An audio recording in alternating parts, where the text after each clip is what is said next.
Hello listeners and welcome to the Montel Weekly Podcast, bringing you energy matters in an informal setting.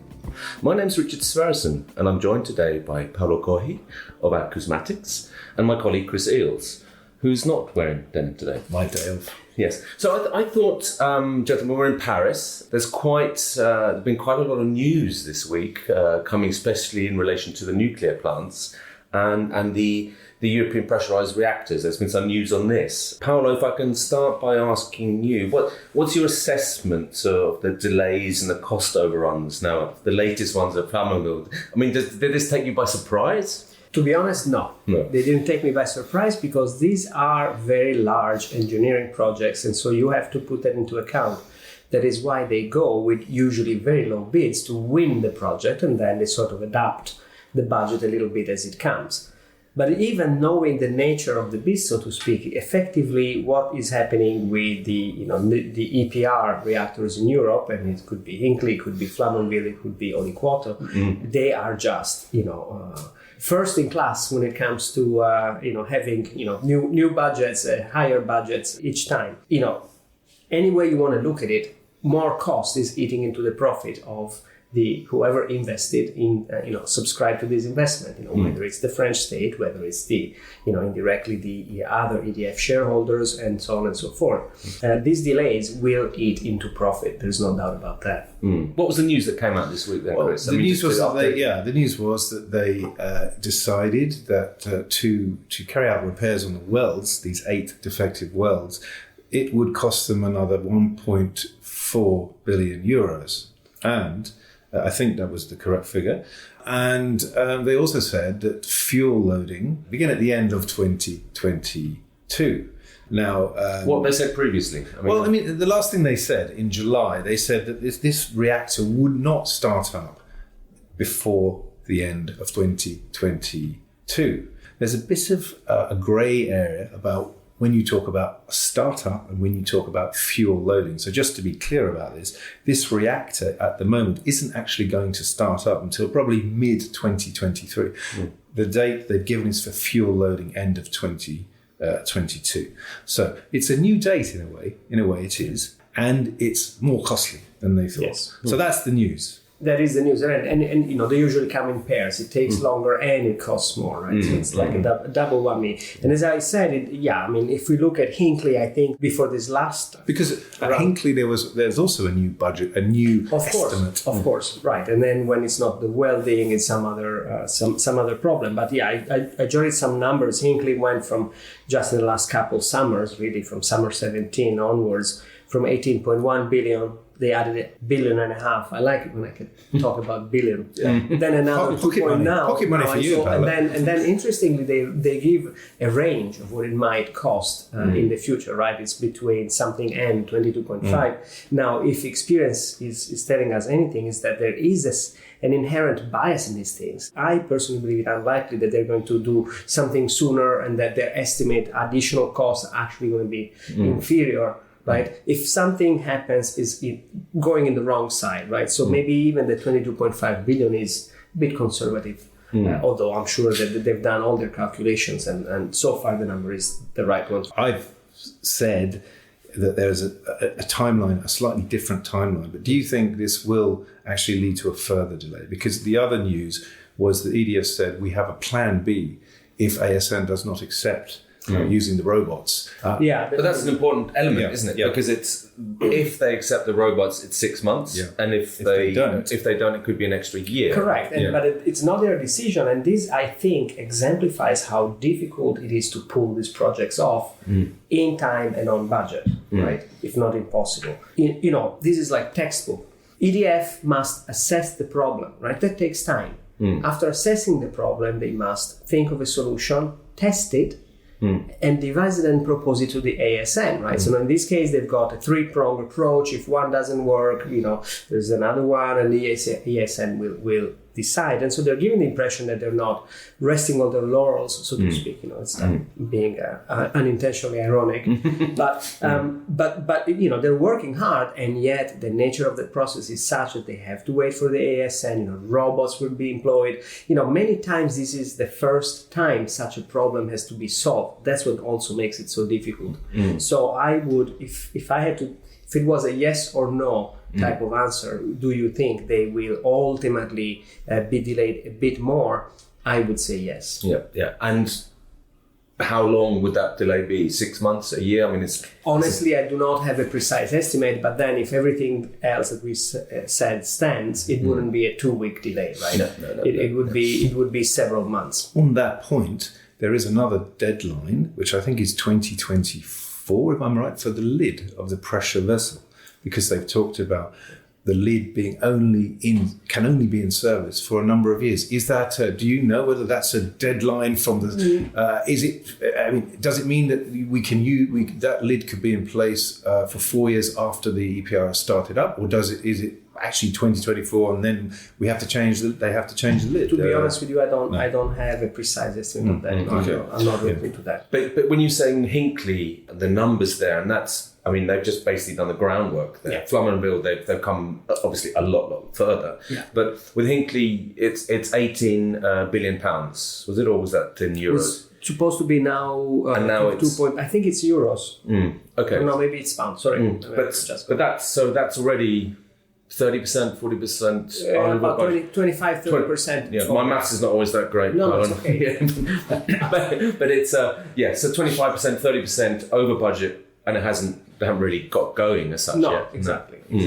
And so again, with these new designs, the APRs, they're going for economies of scale. So they're doing larger size. These are 1600 roughly nameplate, not 900, right? They will pay less in maintenance once they get going. They will have advantages from having chosen this design once they get going. But until then, it becomes a little bit of a nightmare, because every problem, already a difficult problem because of what we're dealing with, it's a difficult and slightly larger than before problem, right? And so this is not helping them now with these matters of budget and timing. But in the long term, if they're successful in their projects, this will be a sort of a bad memory if they don't overdo it, I guess. But who would look at these projects, these 3 key EPR projects, and say, that's the energy solution for my country?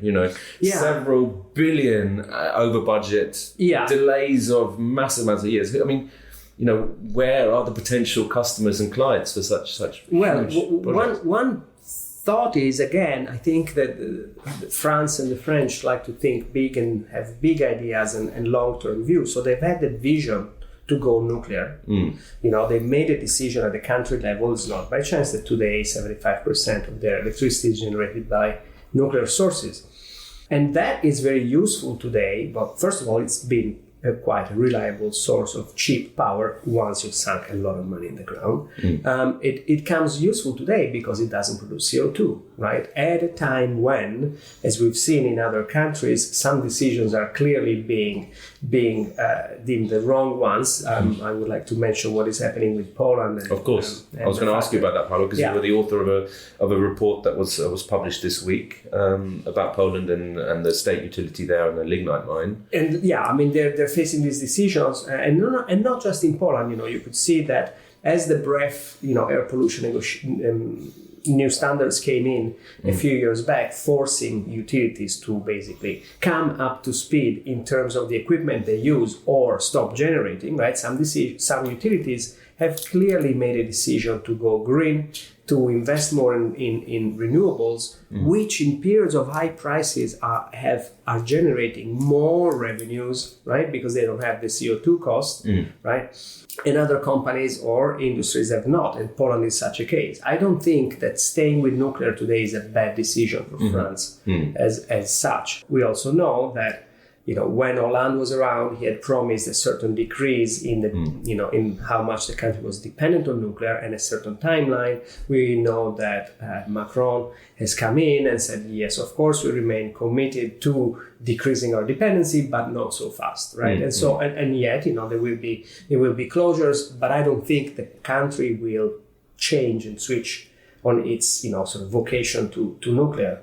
What for sure needs to happen, and we've seen this everywhere in Europe, whether it's again countries or single companies, they need to switch to renewables and to invest more in renewables. And if you look at what kind of news and what kind of analysis is done on EDF, there is talk of plans being drawn to split EDF or to have a sort of a EDF blue or renewable EDF, a la sort of a Uniper RWE type of Uniper Eon, wasn't it? Yeah, but it should also be mentioned that if you look at the last financial result from EDF, the first semester of 2019, they have maintained their EBITDA guidance, right? And this is in a year where there's been lower hydro year on year. So, they are getting performance from their nuclear units. There is hope, but you don't want to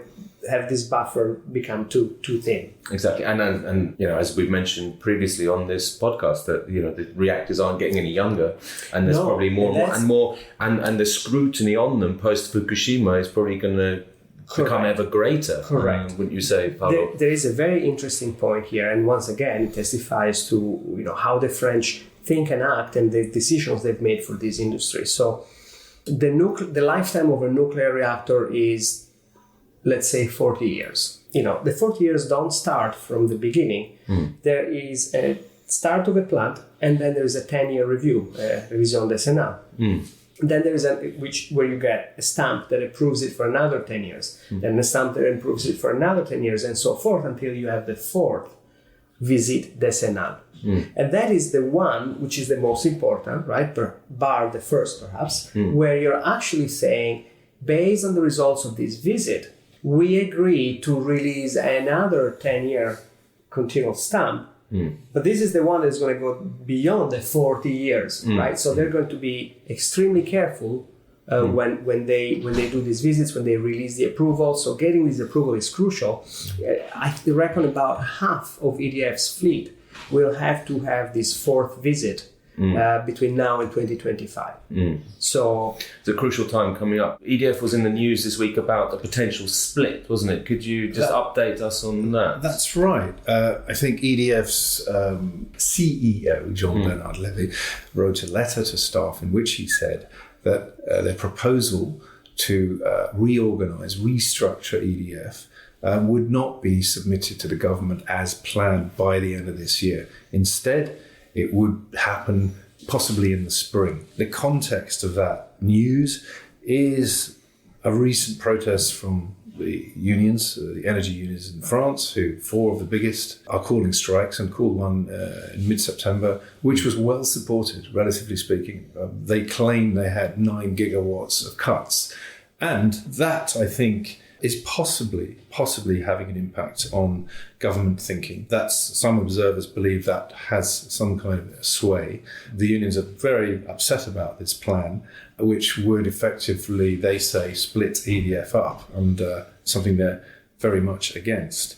The reason given for this delay in submitting the proposal was that the French government is currently in negotiations with the European Commission over the ARENH regulated rate at which EDF sells its nuclear supply, and that these discussions are still taking place. But so that's the context of the news. So about EDF split, but it would be interesting to know. But also, I'm quite interested. Sorry to butt in here, but I think, where does this leave EDF if it's going to have to spend 1.4 or 1.5 even fixing these wells? It doesn't leave it with a lot of resources to expand renewables, which the country needs to do, or which are part of the aims of 2030 targets in a sense. Yes, and I think this is where, without wanting to offend anyone, where the golden share of over 80% of government ownership can come into helping EDF.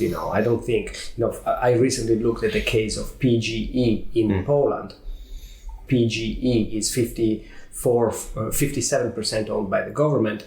When you go to their credit rating, what the rating agencies say is, we don't have a problem, it's backed by the Polish government, it's fine, right? And then they have a problem with the business model, right? And so with EDF, I think it would have to be the same. Now, they certainly, between the Grand Carénage, the problems they've had, delays, the year-to-year fluctuations, or more or less hydro, and therefore having to run their existing plant a bit more, and so on and so forth. Can you just explain what the Grand Carénage is? The Grand Carénage is it's a humongous program of extraordinary maintenance, which is connected to all the revisions and all the work that's needed so that aging nuclear plants get approved to continue running. And EDF has embarked in this a while ago. I think it's meant to finish by 2025. Another point we haven't discussed, which is related to this, is not only from the financial point of view, this is taxing, but for everything that has to do with nuclear,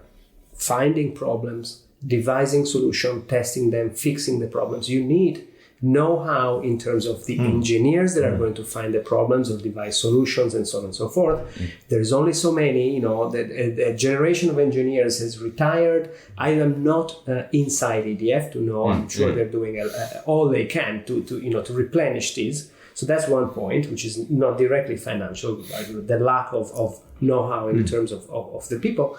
And also, again, some sort of supply industry that would help them with these things, right? Because maybe they find out that the solution is to put a gigantic screw somewhere, but nobody sells gigantic screws, so to speak, right? So they have to commission one. It will take 3 months. Oops, it's going to take 5 months, sorry, and so on and so forth. This is why the delays accumulate. So all of these things also cut a little bit, of the flesh. To go back a bit, talking of screws, being screwed, EDF, what are the implications of this delay?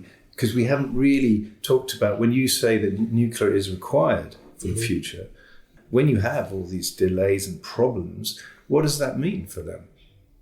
Well, it can't be good. I mean, what do? They produce power and sell power, okay? They produce it very cheaply after having made huge investments, and so now they need to sell as much as possible. Very simple from that point of view. I think the crisis of the past few years has shown that they have resilience, okay? But as you move forward, they need to start delivering on these projects. Markets have also shown, on one hand, they're very, very sensitive to what happens in this country, because it is a power exporting country, right? So if they catch a cold, and they sneeze, that the rest of the world or the rest of the European power market feels it. But I don't think that they're at the stage like they were a couple of years back, where they were very thin on the ground.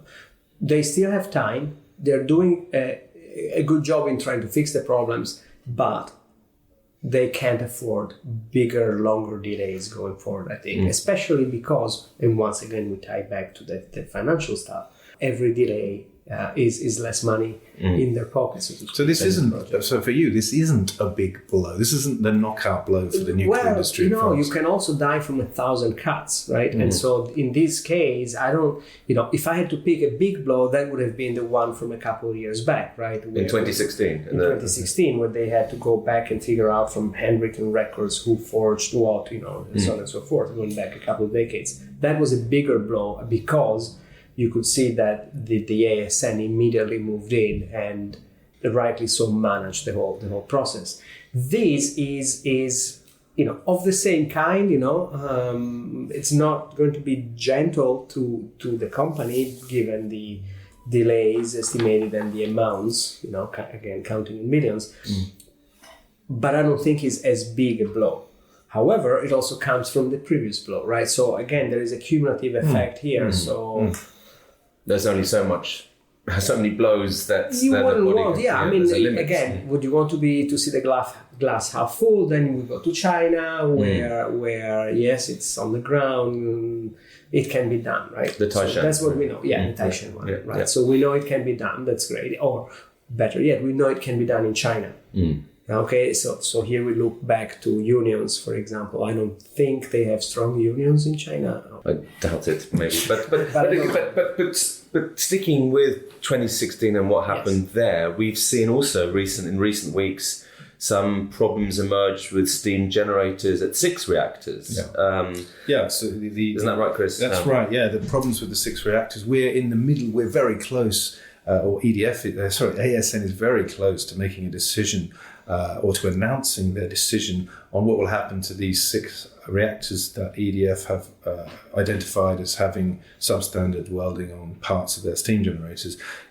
How serious is it? Does it require repairs? Does it require reactors to come offline? Maybe we'll get some answers to these questions. The safety authority, we asked the safety authority to take part in this discussion today. They were unable to put anyone forward. But the answers to some of these questions we should hear quite soon, by the end of the month, which is the last, I think was the last scheduled date for us to hear. How serious are these issues when you compare them to what we were talking about earlier, the 2016 steam generators? What do you think, Paolo?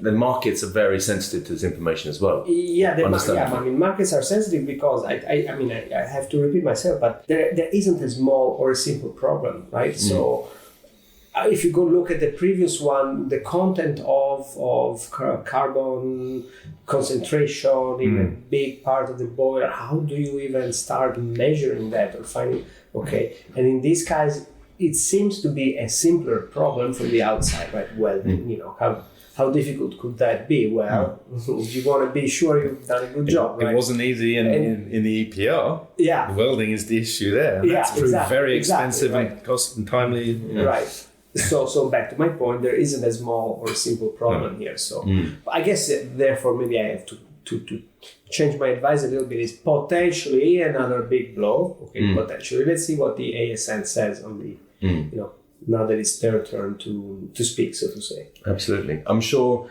we'll follow up again on this, Paolo, and then I'm sure we'll invite you back to discuss this in greater detail when we have more clarity on the French situation. Yes. But in the meantime, thank you very much for joining the Montel podcast, Paolo. You're very welcome. And you too, Chris. Thank you very much, Richard. And thank you, listeners. And remember, you can keep up to date on all the news on montelnews.com, and you can follow us on social media, LinkedIn, and remember to subscribe on Apple Podcasts and Spotify.